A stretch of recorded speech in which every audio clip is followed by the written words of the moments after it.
Welcome,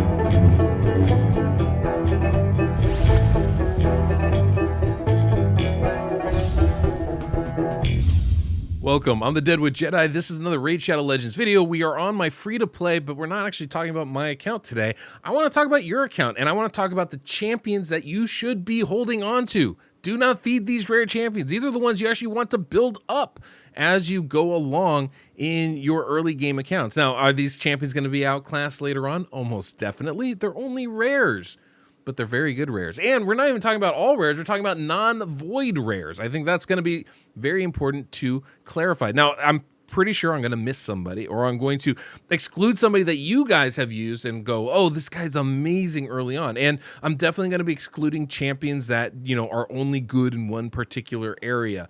So you want to, be careful about that. I'm probably going to include a couple others that might be, but, this is my subjective list. However, I'm definitely always learning, and I feel like, until you fully play and try a champion, especially, and there's a big difference between doing that in the late game and doing that in the early game, right? So I would definitely like to hear from you guys. What champions have you used early on that I didn't include in my list that are absolutely really, really good and vital and people should be investing into and building up? So if I left somebody off, let me know. But I've got 15 of them here, guys. 15 of them that I think are really good and worth investing in and building up for your account. So let's go in. God, before I do that, I gotta be really careful about this. If you are new, if you have very limited resources, if you play free to play, this is gonna be a guide for you, but it's not the only list, right? And you gotta make sure that what you're building up is going to be helpful for you as you go through. If you have epic champions, if you have legendary champions that do what these champions do, but better, you're going to be better off investing in them. So just keep that in mind. That said, I think you're going to get a lot out of investing in these champions. So let's go ahead and jump in. If you enjoyed today's video, don't forget to subscribe and hit that notification bell so you don't miss the next one that comes out. And of course, if you enjoyed today's music, we have that link down below in the pinned comment and description of this video, and you can use code DeadwoodJedi, save yourself 15%. And of course, if you want some account work, you don't like doing the work yourself, I'm more than happy to do it for you. My team is at the beck and call. Just visit my website, deadwoodjedi.com. All right, first champion I want to talk about in the Banner Lord faction is Mermidion, and I really, really like this champion. He's got some basic stuff, right?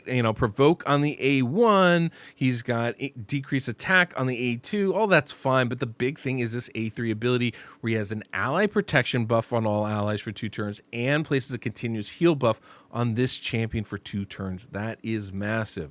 Ally protection can be extremely vital, and this is the big version. Now, where do you have to be careful? Well, he doesn't have a high base HP, so getting his HP high enough to survive can be tricky. His base defense is solid, though, so that is something you can invest in. And so you just gotta be aware of that. Getting his HP high enough can be a real trick with this, but early on, if you don't have another ally protection champion, I see no reason to get rid of this champion, and instead, I'd probably build them up. Here in the High Elf faction, I have to go with the one everybody says is basically an epic in rare clothing, and that's Apothecary. This champion is still top tier for rare non-void champions in this game. He brings an increased speed buff with a turn meter boost on a 3-turn cooldown when booked. Absolutely huge. He has a massive heal that can crit on this A2 ability. It actually books down to a 2-turn cooldown. You don't need to get that cooldown booked, but that is a really, really strong skill that he brings. And he's got a triple hit on the A1, so he's going to be good in places like Fire Knight or Clan Boss with Giant Slayer on him if you eventually get him ranked up. Good base stats and really good base speed. He makes an exceptional champion. He can really transform your account early on. In fact, I would say outside of the starter champions, for a rare champion to be pulled on your account, there is going to be nobody more impactful than Apothecary. Then we hit the Barbarian faction, where there's a few champions in here that are really, really good for you, but probably nobody more impactful than War Maiden, might even be more vital for some accounts than Apothecary. The reason why it comes down to one skill only, this A3, which when booked is 100% chance to land on a 3-turn cooldown of placing the big version of decreased defense. This makes your dungeon runs faster. This makes your arena team stronger. She's absolutely massive, and she's a farmable rare champion. This is 100% somebody that's going to improve almost every account. If you don't have an AoE decreased defense champion on your account, you want War Maiden on your team. She has also an increased attack buff with the attack here on the A1 and a small poison on the A1, increased attack buff on the A2. They're solid skills, but it all comes down to that A3. It is massive for you. Now, this next champion is not perfect for early game, right? Very strong champion, really going to even scale a little bit better as you start getting into the mid game and falls off later on. But I have to say, Marked is absolutely phenomenal as far as her kit goes, and she plays really, really well, even as a rare champion. So first off, she's got a block debuffs and increased defense on this A3. Getting block debuffs is such a hard ability to get on your account and is so valuable for your team.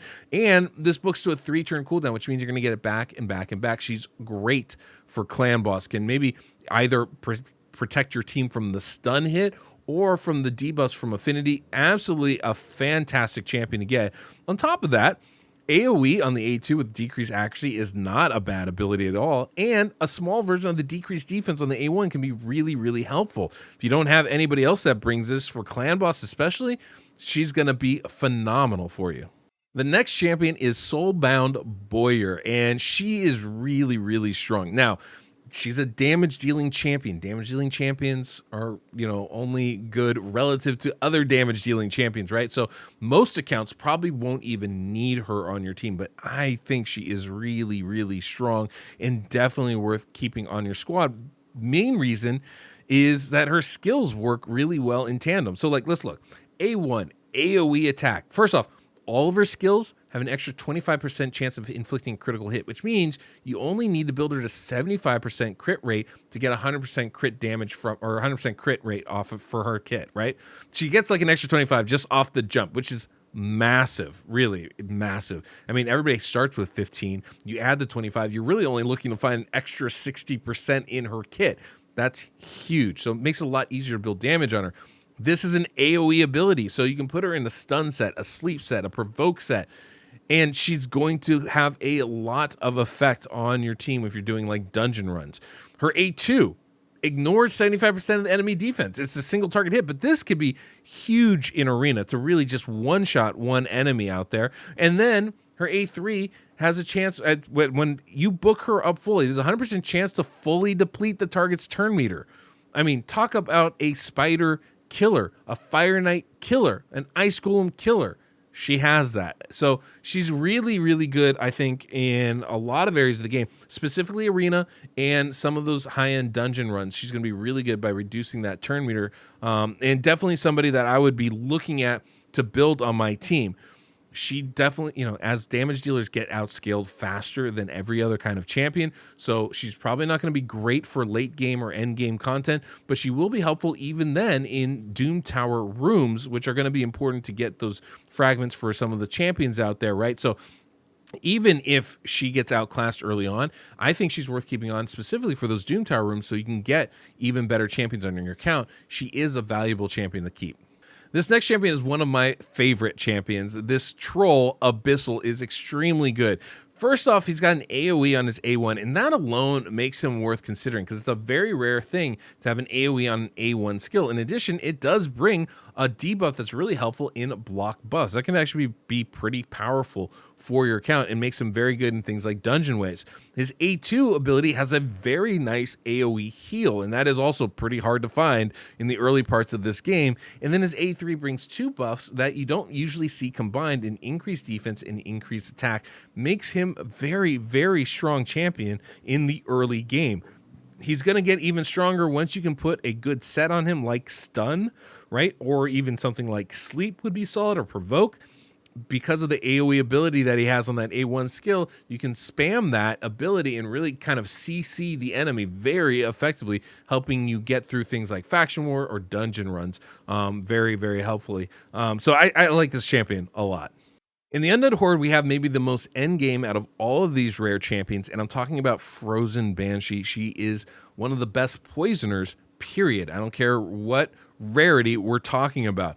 She basically has this poison sensitivity on her A3, and if that is up, everything else in her kit kind of activates, primarily this A1, which every time she attacks with it, it books up to 100% chance will land 2 poison debuffs, 2 of the big poison debuffs. So if you can keep poison sensitivity on, say, the clan boss, which is where she's primarily used, you can then just spam the A1 and keep dropping poison after poison after poison, and it's very, very effective. But she's not just great in clan boss, she's great in dungeons, right? We're talking about Ice Golem, we're talking about Dragon, where those poison debuffs can do a lot of work for you. So she is a phenomenal champion, 100%. You hold on to her if you get her. Now, this next champion, I have to admit, I've never played with. I don't have him on my account, and I didn't even realize until I started doing this video that there's a potential for this guy to make this list. But looking at Castigator here, he is surprisingly interesting kit, and I'd be really interested to hear from you guys if you used him and feel like he's very, very good, because I think he should be, right? Mainly because of this A3 ability here. Now, it books down to a 4-turn cooldown, which is not short, but it's not long, really. But the thing it does is it heals the ally with the lowest HP by 20% of this champion's max HP. That's great, because that means you can build his HP really high, and he can heal your lowest HP champion by a lot. And then it equalizes the HP level of all allies and grants this champion an extra turn. That, to me, it's a 4-turn cooldown. The extra turn makes that act in actuality play like a 3-turn cooldown, which is actually really quick. So this is one of the biggest heals, I think, for the rare faction, and I would really like to hear from you guys if that is true or if I'm off about that, but it sounds like that's the case. And then his A1 has a, booked up 40% chance to provoke, plus it's a HP damage-based skill, which means the more HP you put on him, the more damage he does. That's good. And his passive makes him take less damage from enemies under provoke. So it's a really good synergy kit. It's a very simple kit, but I feel very, very effective in this early game. Now, I doubt he's going to scale really well as you get later on, right? The heal's going to be outpaced by other champions. The provoke's not a super high chance to land it, right? And so I don't know that he's going to scale as well as some of these other champions, but I feel like in the early game, he could be really, really strong. So let me know if I'm right about that. And then when we get to the Dark Elves, we have some really nice champions, namely Spirithost, who is very, very good in the early game. Does not scale super well. They're not going to bring her into the late game, but in the early game, she's very good. Reason why? Increased speed aura, all battles. That can be useful no matter where you are if you don't have one already. This removes debuffs. A full cleanse on your allies is really strong and places block debuffs. So that's going to be really, really powerful for your team. Now, it is a 5-turn cooldown. It's really long. That's not great, but it's still very helpful in the early parts of this game. And then we have an increased attack buff on all allies for 2 turns. That, I think, is massive ability. Just massive ability. You can bring her into arena, use her aura for your speed champions. The increased attack makes your damage dealers hit even harder. You can bring her into things like spiders with the cleanse ability and the block debuffs. She's a very good champion. Now, you might be going, wait a minute, Deadwood, Kael, he's a starter champion. Why is he even on this list? Because he's that good. Where if he's not your starter champion and you pull him, you keep him, you build him, you use him. He's one of the best poisoners in this game, especially in the rare faction. He's got this 4-hitter on his A3 that does a 5% poison, and each one has a 50% chance of landing. That can be really, really strong. And he has the smaller version of poisons on his A1 ability. Not to mention he's got a really big nuke ability on his A2. He's just one of the best champions in this game. 100%. Even if he's not your starter, you build him up and you use him. Moving over the Knight Revenant faction, Coffin Smasher is the man. He's amazing in a lot of areas of this game, but he's going to be best in Clan Boss, and he's going to be really good in Fire Knight too. But it comes down to this A1 ability. It's a triple hit skill. When booked, it becomes a 30% chance of landing decrease attack. That means you're going to be able to keep that up almost the entire fight. There are going to be times against a rare champion where it isn't on, and that is problematic, but decrease attack is the most important debuff to bring into Clan Boss, and he has it, and he's going to be very consistent with it. Top of that, he's an HP-based champion, so you build his HP high, he's only going to hit harder. And then his A2 has an HP burn debuff on it. That's really helpful when it comes to the Clan Boss. You get a lot of damage out of that, and that's not all, because his passive ability, yes, passive ability reduces the damage taken from AoE attacks by 5%. Any kind of damage reduction, especially passive damage reduction like that, can be massive for your team. He's an extremely good champion and worth bringing in. If you don't have a decreased attack champion on your account already, he's 100% somebody you're going to want to build up and keep. Now, in the Dwarves faction, I think this is one of the more underrated champions for the early game in Runic Warder. He's going to help you in a lot of areas. His A3 gives you reflect damage and continuous heal. This is for all your allies. So Fire Knight, it's a cinch getting through that shield, as you're already getting 5 hits every time he attacks your team when you have reflect damage up. It books down to a 3-turn cooldown, which means you can keep this up pretty much the full fight. That's really strong. His A2 has the big version of decrease attack. Each hit has a 50% chance when booked of placing that. It won't be up all the time, much like Coffin Smasher or anybody else in this game, but it will be up most of that time. Really strong. Plus his damage is HP based, so you build him to survive and he does more damage. That's a good thing, right? His A1, just a double hitter, but that's helpful for Fire Knight as well. But I've seen him have success in Clan Boss. He's definitely good in Fire Knight, and he's one of those champions that I think can be really nice. He will get outpaced, right? He's not going to be there forever on you, but you know, for reflect damage, I think he could stick on your Fire Knight team for quite a while. Now, this next champion might be a little controversial. I like him a lot, but I can understand why some people might not join in on my feelings with him, but I just think he brings a lot to the table, and I'm talking about Avir the Alchemage, and I think he's just really, really good. He's got this A3, which is a really nice ability. It is on a 4-turn cooldown, but it gives you turn meter fill for all your allies and a AoE heal for all your allies based on his HP. Again, basing skills off his HP is great because that means you build his HP high and his heal gets higher too. It's a really strong ability. A2 ability has a AoE attack, right, with decrease attack. It is a small version, but every bit helps.